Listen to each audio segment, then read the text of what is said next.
మా జాతి కోసం 50-30 సంవత్సరాల సుదీర్ఘ పోరాటం తర్వాత నేను బీఆర్ఎస్ఆ టీఆర్ఎస్ఆ ఆ నాయకులకు మా మీద ఏమాత్రం గౌరవం ఉన్నా పోయి మీరు సీట్లో కూర్చోవాలి, లేదా మీకు ఊళ్ళలో సాగు తెప్పబడతా జాగ్రత్త.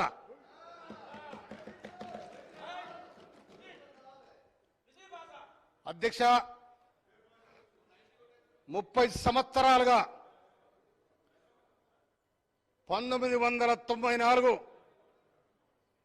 జూలై 7 తారీఖు నాడు మాదిగల వర్గీకరణ ఏబిసిడి వర్గీకరణ జరగాలని లక్షలాది మంది మాదిగలు సుదీర్ఘమైన పోరాటం తర్వాత ఒక్కనాడు ఏబిసిడి వర్గీకరణ కొన్ని నెలలు జరిగింది. ఆ తర్వాత దాన్ని రకరకాల విధానాలుగా ఆపేయడం జరిగింది. అయినా కూడా పోరాటాన్ని ఆపకుండా ఎంతో మంది కార్యకర్తలు బలిదానమైనరు. దాదాపు 17 మంది మాదిగా యువకులు బలిదానమైనరు. ఆ బలిదానమైన దాంట్లో గాంధీ భవన్లో ఎవరైతే ఇంజూర్ అయి చనిపోయినరో వాళ్ళందరూ కూడా గుడిమర్కాపూర్లో వాళ్ళందరూ కూడా చేపలు ఇచ్చి ఆదుకున్న చరిత్ర కాంగ్రెస్ పార్టీకి ఉందని కూడా ఈ సందర్భంగా మనం చేస్తున్నాను. తెలంగాణ ముఖ్యంగా ఏబిసిడి వర్గీకరణ పోరాటం ఎంతో మంది భూమి లేక భుక్తి లేక అవకాశాలు లేక మా అవకాశం మాకు రావాలి, మా వాటా మాకు రావాలి, మేము ఎవరికి శత్రువులం కాము, ఎవరు మాకు శత్రువులు గారు, అన్నదమ్ములో కలిసి ఉంటాం, ఎవరి వాటా వాళ్ళు తీసుకుంటాం. ఏ విధంగానైతే తెలంగాణ పోరాటం నడిచి ఆంధ్ర తెలంగాణ ఏర్పడిందో ఇవాళ కూడా తెలంగాణ ఇవాళ కూడా మాదిగల దాంట్లో ఉపకులాల దాంట్లో ఈ వర్గీకరణ జరగాలని ఎన్నాళ్ళు కూడా పోరాటం జరుగుతూ ఉంది. కానీ గత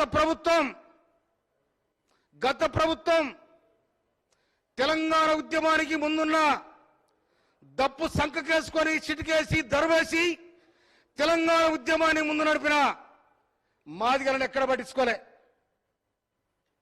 కానీ మాదిగ ఉప ముఖ్యమంత్రిగా రాజాని పెట్టిన తర్వాత 8 నెలలుగా పీకేసారు. ఎందుకు పీకేసారో కూడా ఆ పీకేసినోడు చెప్పలే, పీకే పడ్డోడు చెప్పలే ఇంతవరకు. కనుక మాదిగనా దళితనా ముఖ్యమంత్రి చేస్తానని దానికి ఒక పత్ర లేదు, బిల్కు లేదు, ఏది లేదు. 3 ఎకరాల భూమి ఇస్తున్నాను అది లేదు. సరే, ఆ ప్రభుత్వం నింగిత జ్ఞానానికి వదిలేసినాం. మాదిగల కోపం వచ్చింది, ఓట్లు వేసారు, మేము అక్కడ కూర్చొని పెట్టి మేము ఇక్కడ వచ్చినాం. ఇలా కాంగ్రెస్ పార్టీ ఏర్పడిన తర్వాత రాష్ట్రంలో గౌరవనీయ ముఖ్యమంత్రి వర్యులు రేవంత్ రెడ్డి గారి నాయకత్వంలో ఏబిసిడి వర్గీకరణ సాగుతున్న ప్రయత్నంలో భాగంగా గౌరవనీయ ముఖ్యమంత్రి గారు మాకు మాదిగల ఎమ్మెల్యేలను పిలిచి మీరందరూ జస్టిస్ సువర్సిరెడ్డి దగ్గర బొమ్మని డాక్టర్ రాజ్ నరసింహ గారి ఆధ్వర్యంలో మాకు పంపిస్తే సువర్సిరెడ్డి గారితో దాదాపు 3 గంటలు కూర్చొని ఏబిసిడి వర్గీకరణ ఏ విధంగా జరగాలి, ఎందుకు ఇది పెండింగ్ పడతా ఉంది, దీనికి ఎక్కడో ఒక దగ్గర పరిష్కారం జరపాలని కూడా వారు సూచించడం జరిగింది.